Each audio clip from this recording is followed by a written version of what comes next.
করেছিস রুবু?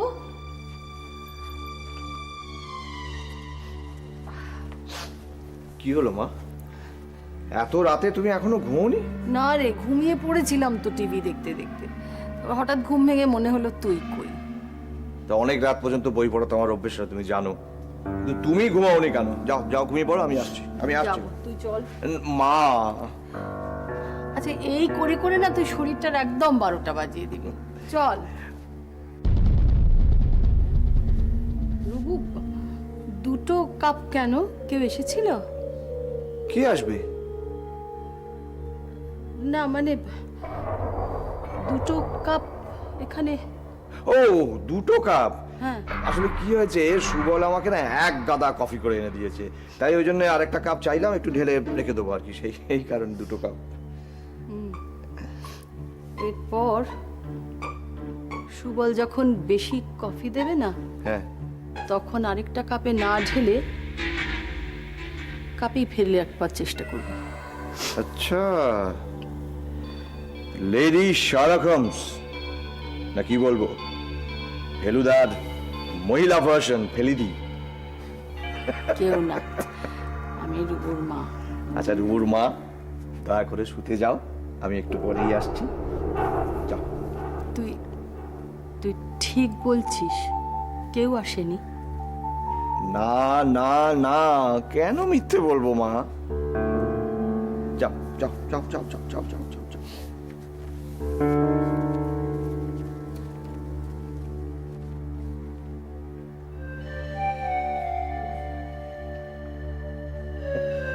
সত্যি রিয়া, এই মায়েরা না সাংঘাতিক হয়।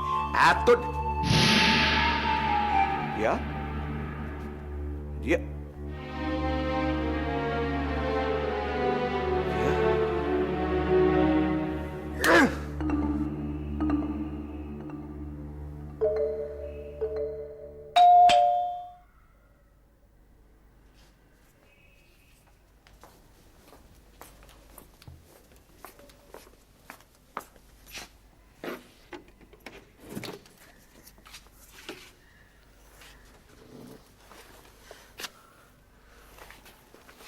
ঠাকুরের আসন, পুজোর থালা সব ছুঁড়ে ফেলে দাও। কেন, কি হয়েছে? ঠাকুরের পায়ে ফুলচন্দন দিয়ে কোনো লাভ নেই। ভগবান তাদেরই দেখে যারা তাদের লাথি মারে। সব কি বলছো তুমি? অফিস আমাকে ধানবাদে ট্রান্সফার করে দিয়েছে। সে কি, তুমি কিছু বললে না? তুমি বললে না দিয়ার অসুখ, তোমার শরীর খারাপ? সব বলেছি। এই বাড়ি থেকে ট্রান্সফারের হাওয়া লাগলো? সোনার সাথে আমার তুলনা করবে না। দায়িত্ব জ্ঞানহীন একটা মেয়ে চলে গেলেন মুম্বাই। শোনো, ডক্টর আদিত্য ব্যানার্জিকে বলে একটা মেডিকেল সার্টিফিকেট দিয়ে দাও না গো। তাতে কি হবে? ট্রান্সফার আটকাবে? এটা তো অন্যায়। এই সংসারে কোনটা ন্যায় হয় বলতে পারো? যারা পাজি নচ্ছার তারাই ভালো থাকে। এই তো সাত্তকী দিব্যি কলকাতায় গ্যাঁট হয়ে বসে আছে, বসের বউকে তেল মেরে বসকে হাত করে রেখেছে। সালা, তুমিও তাই করো। কি করব? বছর ওই বিচ্ছিরি বউটাকে তেল মারবো? অসম্ভব। কিন্তু তাহলে কি হবে? তুমি চলে যাবে? বুঝতে পারছি না, মাথার ভেতরে সব গোলমাল হয়ে যাচ্ছে। ওটা যে কি সব শুরু হলো। আমি যাব না ধানবাদে। ওটা জায়গা হলো? চাকরিটাকে বাদ দেয় দিক। মাথাটা ঠান্ডা করো। পুরো সংসারটা তোমার দিকে চেয়ে থাকে, তুমি রেগে গেলে চলবে? এবার বোধহয় বউয়ের রোজগারই খেতে হবে। আমি দিয়াকে ছেড়ে দূরে থাকতে পারবো না, কিছুতেই না। আমার আর কি বা রোজগার বলো তো? তাছাড়া শ্যামলেন্দুটাকে তো আমি নাই করে দিয়েছি। আচ্ছা, আমি একবার তোমার বসের সঙ্গে কথা বললে হয় না? চোখের জলে? এমনিও তো কথা বলা যায়। না, তোমাকে যেতে হবে না। তোমাকে আর অত আদিক্ষেতা করতে হবে না। কি আশ্চর্য দেখো, বলে না বিপদ কখনো একা আসে না, লাইন দিয়ে আসে। এই যদি মা সুস্থ থাকতো তাহলে তো তোমাদের অ্যাটলিস্ট মার কাছে রেখে যেতে পারতাম। তাও তো তোর বাবা।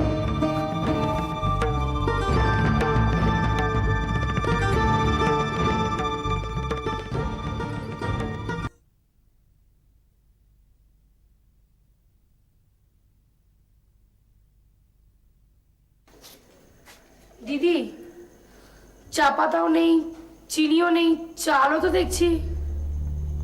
জানি কবি, 10 কুড়ি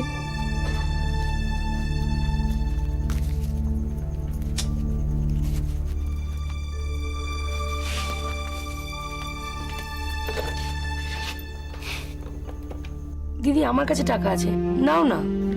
ছি কবিতা, দিদির বাড়িতে এসে তুই টাকা দিবি? তাতে কি হলো, পরে দিয়ে দেবে। না না। হ্যাঁ, কি হলো? একটা না মোবাইল ফোনে চেষ্টা করছে, কিছুতেই লাইনটা পাচ্ছে না, কেটে যাচ্ছে। কাকে ফোন করছো? বিল্লদাকে? হ্যাঁ শোন, তোর বিল্লদাকে যেন এই টানাটানির কথাটা তুই বলিস না। হ্যাঁ না না, কি ব্যাপার বলো তো? কিছু না। শোন, আমি একটু আসছি, তুই একটু বাড়িতে থাকতো। আরে টাকাটা তুমি আমাকে দাও না, চাল চিনি যা লাগে আমি গুছিয়ে নিয়ে আসবো। থাক, এসব তুমি শ্বশুর বাড়িতে গিয়ে করবে, অনেক পাকামি হয়েছে। তুমি একদম মায়ের মতো কথা বলো না তো দিদি। যখন দেখো খালি বিয়ে আর শ্বশুর বাড়ি। আমি কিছু করতে চাই দিদি, তাই তো মায়ের অমত থাকা সত্ত্বেও আমি এখানে থেকে গেলাম। এখানে থেকে তুই কি বা করতে পারবি কবি? দেখছিসই তো আমাদের অবস্থা। আচ্ছা দিদি, বিল্লদা কি সত্যি আহমেদাবাদ চলে যাবে? হ্যাঁ, এখানে থাকবে না? বাইরে আহমেদাবাদে কাপড়ের ব্যবসা 4 গুণ লাভ। চারিদিকে যা অবস্থা, বুঝিসই তো টাকাটা কত দরকারি। আচ্ছা কবি, আমি একটু আসছি বুঝলি। বাড়িতে যতটুকু চাল আছে সেটা দিয়ে গৌরব আমার আর তোর জন্য ভাতটা চাপিয়ে দিস তুই। ঠিক আছে।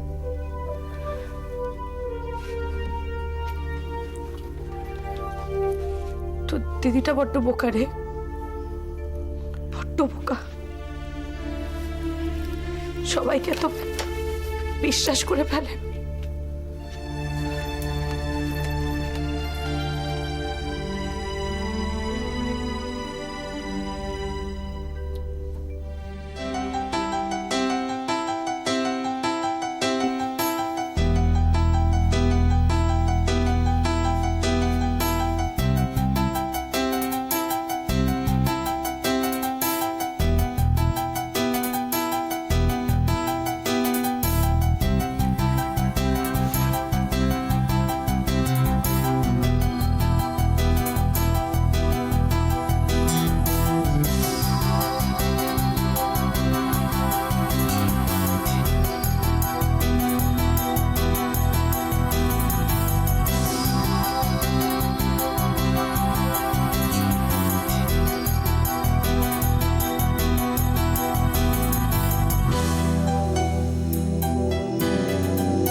রোহিত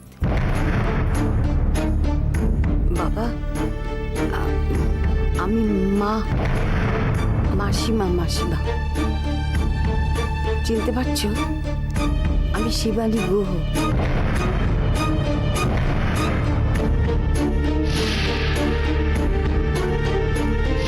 কেমন আছো? কতদিন তোমাকে দেখিনি।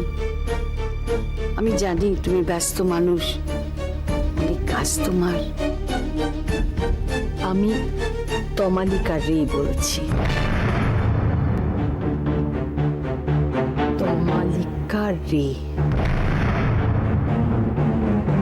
আশা করি মনে আছে আমাকে।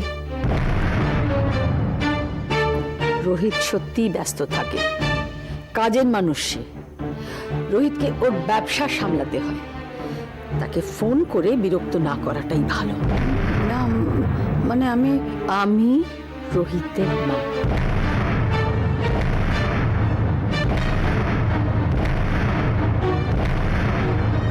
তাই সেই পুরনো কথাটা মনে করিয়ে দিই। আমি জানি ভবিষ্যতে যদি কোনোদিন তোমার ছেলের মুখ দেখতে চাও, সেদিনই হবে তোমার ছেলের শেষ। যদি কোনোদিন ছেলের সামনে আসো বা পরিচয় দেবার চেষ্টা করো, তাহলে সেই দিন ছেলের মরা মুখ দেখবে। না না না,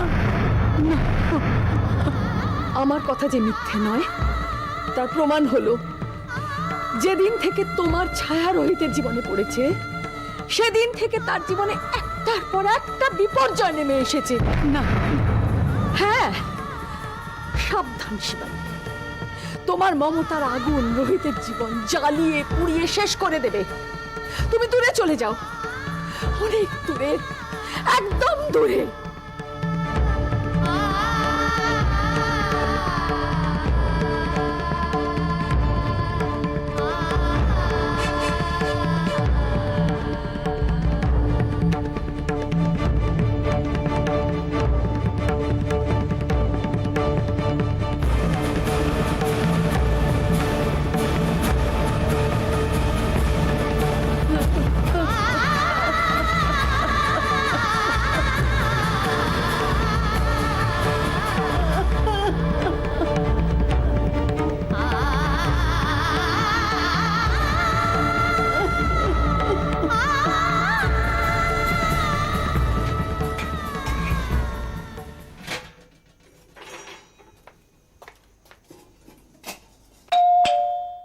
আসছি।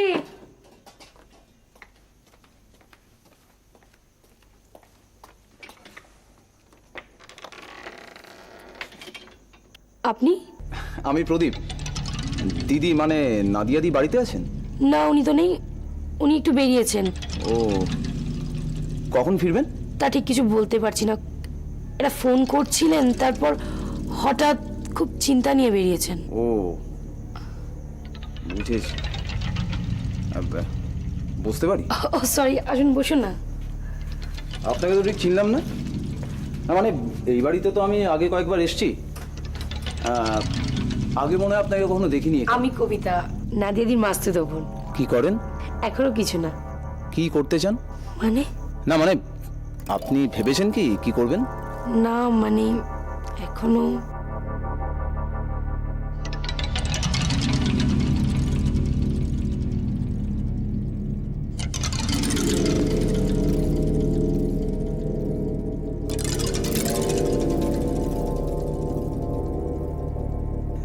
সরি ম্যাডাম, আপনি কিন্তু আমাকে ভুল বুঝবেন না। জহুরি যখন জহর দেখে তখন দেখেছেন?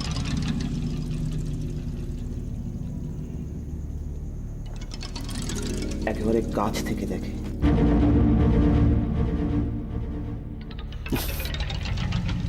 আপনি একটা খাঁটি হিরে। হিরে? হ্যাঁ, একেবারে আনকাট ডায়মন্ড। আপনি জানেন তো, হিরে না কাটলে কিন্তু জ্যোতি বেরোয় না।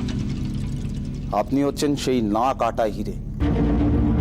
কি আপনি কাজ চাইছিলেন না? একটু খাটতে পারবেন? হ্যাঁ, কিন্তু কি কাজ? অভিনয় করতে পারবেন?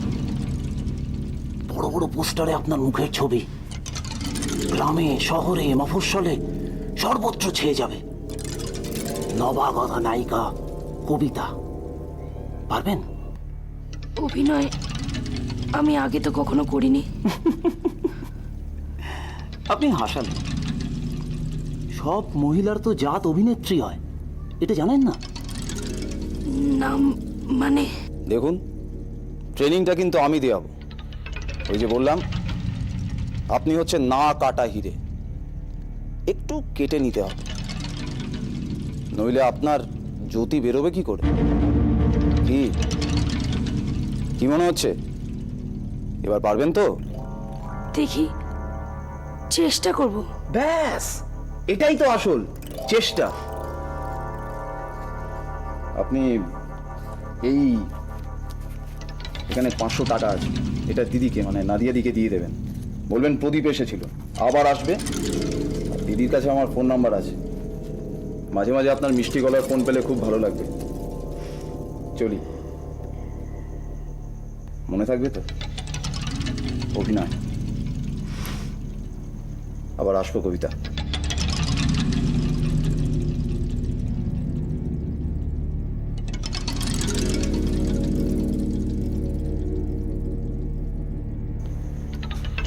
আমি নায়িকা হব, ফিল্ম স্টার। তুমি এইভাবে আমাকে একা রেখে ধানবাদ চলে যেতে পারো না। এমন ভাবে বলছো যেন আমি বেড়াতে যাচ্ছি। আচ্ছা, কি এমন হয়েছে যে তোমাকেই যেতে হবে? কতবার এক কথা বলবো লতা?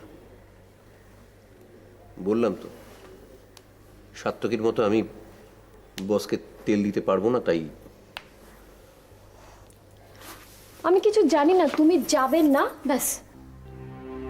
যেতে তো আমারও মন চাইছে না, কিন্তু না গেলে চাকরি থেকে বসিয়ে দেবে। তখন নতুন চাকরি পাবো কোথায়? সংসার চলবে কি করে? আমি তো টুকটাক ফাংশন করছি, তুমি যতদিন না নতুন চাকরি পাও আমি না হয় একটু বাড়িয়ে দেবো, যাতে যাতে সেই টাকায় সংসার চলে। হ্যাঁ। ভাবলে কি করে আমি তোমার টাকায় খাবো? এ আবার কি কথা? বিপদের সময় পাশে দাঁড়াবো না? নিশ্চয়ই দাঁড়াবে, কিন্তু তোমার টাকায় বসে বসে খাবো? বসে বসে কেন খাবে? তুমি তো চাকরির চেষ্টা করবে, তুমি চাকরি পেয়ে গেলেই আমি আর ফাংশন করব না। এই ফাংশনই আর করবে না। কি কি দরকার মাঠে ঘাটে গান গেয়ে বেড়ানো, রাত বিরেতে ঘরে ফেরার? দরকার নেই। বরং আমি ধানবাদ যাব, আমি তোমায় টাকা পাঠাবো, তোমাকে আর বাইরে যেতে হবে না। টাকা পাঠিয়ে দেবে? টাকা পাঠিয়ে দায়িত্ব শেষ? দিয়া অসুস্থ, মায়ের ব্যবহার দিন দিন কেমন হয়ে যাচ্ছে। আবার কি হলো? মায়ের ব্যাগে টাকা থাকে, অনেক টাকা, 1000 তো হবেই। টাকা? মা লুকিয়ে লুকিয়ে রোহিত রেখে ফোনও করেন। রোহিত রেখে লুকিয়ে ফোন করে?